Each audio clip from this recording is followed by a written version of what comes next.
उत्तर प्रदेश के अलीगढ़ के विधानसभा खैर में होने वाला उपचुनाव काफी दिलचस्प नजर आया। 3 बजे तक 39 यानी कि 39% वोट मतदान रहा है। अगर चुनाव की बात कही जाए तो लगातार सभी प्रत्याशियों के द्वारा अपने अपनी जीत के दावे किए जा रहे हैं, लेकिन ये चुनाव काफी दिलचस्प है। 4 लाख के लगभग यहाँ मतदाता हैं। मतदाताओं की अगर बात कही जाए तो पहले की अपेक्षा इस बार जो है मतदाताओं में जो है वोटिंग करने का जो उत्साह है वो काफी कम देखा जा रहा है। 2022 की तुलना की अगर बात कही जाए तो अब तक 50% के लगभग अब तक मतदान हो चुका था, लेकिन फिलहाल 39% जो है वोट का मतदान मतदाताओं के द्वारा किया गया है। चुनाव की अगर बात कही जाए तो चमन नगरिया गांव में लोगों के द्वारा मताधिकार का बहिष्कार का काम किया, लेकिन अधिकारियों की मौजूदगी ने लोगों को समझाया, जिसके बाद प्रत्याशी सुरेंद्र दिलेर भी मौके पर पहुंचे। उनके द्वारा लोगों को आश्वासन दिया जो उनकी समस्याएं हैं, अगर वो उनको आगे लाने का काम करते हैं तो उनकी समस्याओं को दूर करने का काम उनके द्वारा किया जाएगा। तमाम अधिकारी चमन नगरिया गांव पहुंचे और उनके द्वारा समस्या से निजात दिलाने की बात कही। उप जिलाधिकारी महिमा सिंह राजपूत की अगर बात कही जाए तो वो भी मौके पर पहुंची। उनके द्वारा एस्टीमेट बनवाकर अधिकारियों को आगे भेजने का आश्वासन ग्रामीणों को दिया। ग्रामीणों का कहना है लंबे समय से उनकी बातों को अधिकारियों के द्वारा नहीं सुना गया, लेकिन उप जिलाधिकारी महिमा सिंह राजपूत का साफ तौर पर कहना था ये मामला उनके संज्ञान में अब आया है। उनके द्वारा इस मामले को आगे विद्युत विभाग के सक्षम अधिकारियों को भेज दिया है। चुनाव की अगर बात कही जाए तो नितिन कुमार चौटेल आजाद समाज पार्टी से प्रत्याशी है, वहीं डॉक्टर पहल बहुजन समाज पार्टी से प्रत्याशी, चारू कैन समाजवादी पार्टी से प्रत्याशी है, तो वहीं सुरेंद्र दिलेर भारतीय जनता पार्टी से प्रत्याशी है।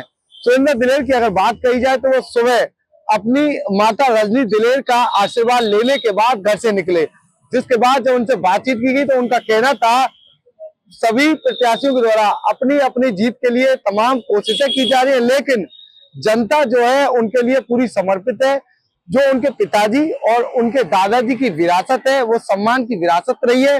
जनता ने पिताजी और दादाजी की जो विरासत को सम्मान दिया था वही सम्मान खैर विधानसभा की जनसभा जो जनता है उन्हें देती नजर आ रही है। यही कारण है अब की बार चुनाव काफी दिलचस्प है। तमाम जो लोग हैं सुरेंद्र दिलेर को पूरे तरीके से वोट देते हुए नजर आ रहे हैं, ऐसा सुरेंद्र दिलेर के द्वारा किया गया है। सुरेंद्र दिलेर के साफ तौर पर कहना है जो लगातार चुनाव में उन्हें समर्थन मिल रहा था, यानी कि पहले जो समर्थन जनता के द्वारा विधानसभा इजलास में दिया, लोकसभा हाथरस में दिया, वही समर्थन जो है अब खैर में उनको मिलता हुआ नजर आ रहा है, जिसको लेकर सुरेंद्र दिलेर काफी उत्साहित है। वो अपनी माता का आशीर्वाद लेने के बाद उनके द्वारा जगह जगह बूथों का निरीक्षण किया, खैर विधानसभा में जनता से उनके द्वारा बातचीत की, जिसके बाद उनके द्वारा कहा गया ये चुनाव जो है पूरे तरीके से भारतीय जनता पार्टी जीत रही है। भारतीय जनता पार्टी सबका साथ सबका विकास लेकर चलने वाली पार्टी है। यही कारण है भारतीय जनता पार्टी एक नया परचम लिखेगी। विधानसभा खैर में जो है भारतीय जनता पार्टी का प्रत्याशी यानी कि खुद विधायक सुरेंद्र दिलेर बनेंगे, ऐसा सुरेंद्र दिलेर विधायक के द्वारा सुरेंद्र दिलेर प्रत्याशी के द्वारा कहा गया है। फिलहाल 23 तारीख को मतदान खोलेंगे, जिसके बाद जनता को खैर विधानसभा में विधायक मिलेगा, लेकिन सभी प्रत्याशी के द्वारा जीत के दावे किए जा रहे हैं। वहीं सुरेंद्र दिलेर क्या कुछ कहते हैं आइए जानते हैं। बिल्कुल सभी नंबरदार, सभी चौधरी और सभी समाजों का बहुत आशीर्वाद और स्नेह मिल रहा है। मुझे लगता है सब बहुत अच्छा रहेगा। सारा सपोर्ट भाजपा के साथ है? हाँ, बहुत हद तक। आपको पिछले राजनीतिक कैरियर रहा है आपको, कितना सपोर्ट मिलेगा उसको?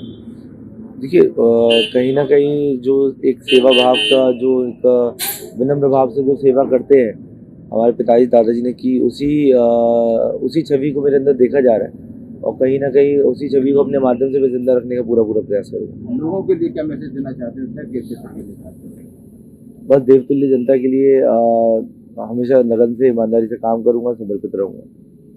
गठबंधन आपके सामने खड़ा हुआ है, क्या कहेंगे इसको मजबूती? देखिए मैं अपना जानता हूँ, अपना प्रयास कर रहा हूँ, दूसरा सब अपना प्रयास कर रहे हैं, बाकी सब पॉजिटिविटी बहुत है और बहुत हद तक बहुत लोगों का आशीर्वाद उसमें है, तो सब अच्छा रहेगा।